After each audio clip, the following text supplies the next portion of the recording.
hierarchy in society we must follow. It goes God, Hollywood, the president, and then it trickles down from there. At times, Hollywood and God duke it out for the power to make decisions, and more often than not, the greed from Hollywood wins out. Unluckily for me, the producers of the movie we were all making together as one big happy family pulled me to the side and whispered in my ear that if I ever wanted to write in this town again, I needed to suck up my pride and do what was best for the film. With my career in the balance, I sucked up my pride and I went along with the romance, acting as if everything was okay. I smiled gaily when their engagement pictures spread like wildfire. I gleefully shook Simon's hand when he asked me to be his best man, after the ominous threat, of course. And I even gave an enthusiastic thumbs up to a paparazzo when Simon's bachelor party was staged in Vegas. And now that I'm here, standing at the altar with my sniffling weasel of a best friend, all I can think about is how I'm not sure I can possibly take any more of this fanciful mockery of a union. When she's midway down the aisle, because Annalisa is living up this nauseating moment, the congregation breaks into joyous applause, as if she's Miss America taking her victory stroll, sash and flowers clutched dramatically to her bodice. The men next to me clap. The parents in front of me clap. The bridesmaids to the right of me tear up and, of course, clap. Trained actors at their finest. I'm the only sane person in the building who is looking around wondering what the hell is going on, until I'm on the receiving end of a sharp elbow jab to the ribs from Army, accompanied by a ferocious side-eye that can only be described as the embodiment of derisive contempt.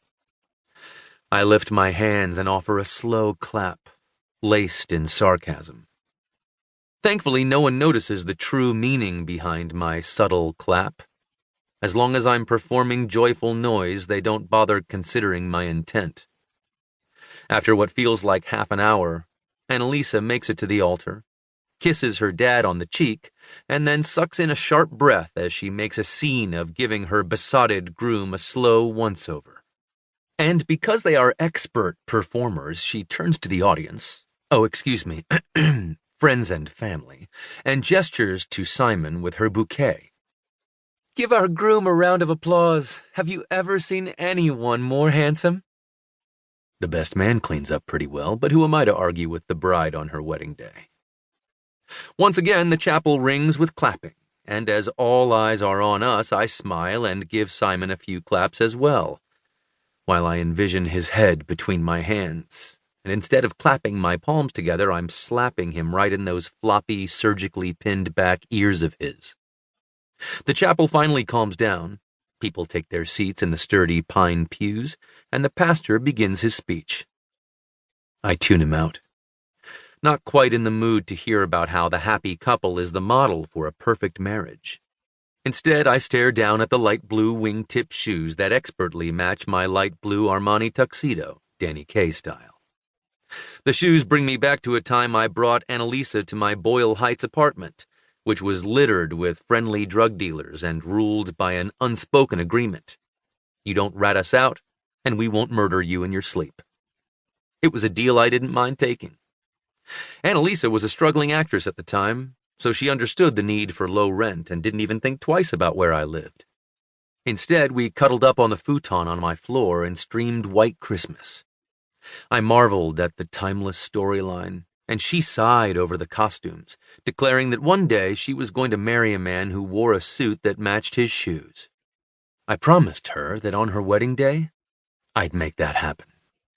Only at the time, I was convinced I was going to be the groom, not the best man. The couple has prepared their own wedding vows, the pastor says with an impressed lilt to his voice. Of course they have. Bet they didn't actually write the vows themselves. I refrain from crossing my arms over my chest and tapping my toe indignantly as they proclaim their everlasting love for each other. This should be good. Simon continues to dab at his eyes. The man must have tear sticks attached to his handkerchief because even though his eyes haven't stopped dripping, his facial expression remains stoic.